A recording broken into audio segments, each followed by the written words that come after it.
Hi hello ನಮಸ್ಕಾರ, ನಾನು ನಿಮ್ಮ ರಾಕೇಶ್. ಇವತ್ತಿನ ಒಂದು ವಿಡಿಯೋದಲ್ಲಿ ನಮ್ಮ ಈ ವರ್ಷ ಅತಿ ಹೆಚ್ಚು ಕಲೆಕ್ಷನ್ ಮಾಡಿರುವ ಸಿನಿಮಾಗಳು ಯಾವ್ಯಾವು ಅಂತ ತಿಳಿಸ್ಕೊಡ್ತೀನಿ. ವಿಡಿಯೋನ ಕೊನೆವರೆಗೂ ನೋಡಿ. ವಿಡಿಯೋ ಇಷ್ಟ ಆದರೆ ಖಂಡಿತ ಲೈಕ್ ಮಾಡಿಕೊಂಡು ಸಪೋರ್ಟ್ ಮಾಡಿ. ಬನ್ನಿ ಫ್ರೆಂಡ್ಸ್, ವಿಡಿಯೋನ ಸ್ಟಾರ್ಟ್ ಮಾಡೋಣ. ಮಹಾ ಅವತಾರ ನರಸಿಂಹ ಈ ಒಂದು ಸಿನಿಮಾದ ಬಡ್ಜೆಟ್ 40 ಕೋಟಿ ಆದರೆ ಈ ಒಂದು ಸಿನಿಮಾ 250 ಕೋಟಿಯನ್ನು ಕಲೆಕ್ಷನ್ ಮಾಡಿದೆ ನಮ್ಮ ಇಂಡಿಯಾದಿಂದ. ಸೂಪ್ರಮ್ಸು ಈ ಒಂದು ಸಿನಿಮಾದ ಬಡ್ಜೆಟ್ 5.5 ಕೋಟಿ ಆದರೆ ಈ ಒಂದು ಸಿನಿಮಾ ವರ್ಲ್ಡ್ ವೈಡ್ ಕಲೆಕ್ಷನ್ ಮಾಡಿದ್ದು 100 ಕೋಟಿ. ಕಾಂತಾರ ಚಾಪ್ಟರ್ 1 ಈ ಒಂದು ಸಿನಿಮಾ ಅಕ್ಟೋಬರ್ 2ನೇ ತಾರೀಕು ರಿಲೀಸ್ ಆಗಲಿದೆ.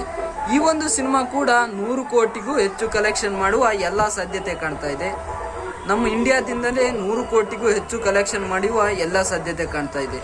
ಇದು ಫ್ರೆಂಡ್ಸ್ ಇವತ್ತಿನ ಒಂದು ವಿಡಿಯೋ ಇಷ್ಟ ಆದರೆ ಖಂಡಿತ ಲೈಕ್ ಮಾಡಿ. ಚಾನಲ್ನ ಹೊಸದಾಗಿ ನೋಡ್ತಾ ಇದ್ರೆ ಸಬ್ಸ್ಕ್ರೈಬ್ ಮಾಡಿಕೊಂಡು ಸಪೋರ್ಟ್ ಮಾಡಿ.